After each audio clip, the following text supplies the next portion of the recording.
ज्ञानयज्ञसूत्रमिन्दुशेखरं कृपाकरं नारदादियोगिवृन्दवन्दितं दिगम्बरं काशिकापुराधिनाथ कालभैरवं भजे।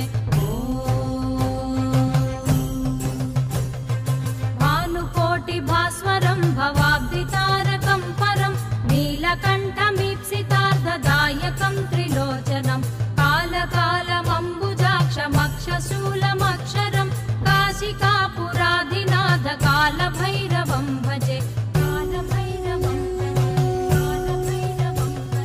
शूलटङ्कपाशदण्डपाणिमादिकारणं श्यामकायमादिदेवमक्षरं निरामयं भीमविक्रमं प्रभुं विचित्रताण्डवप्रियं काशिकापुराधिनाथ कालभैरवं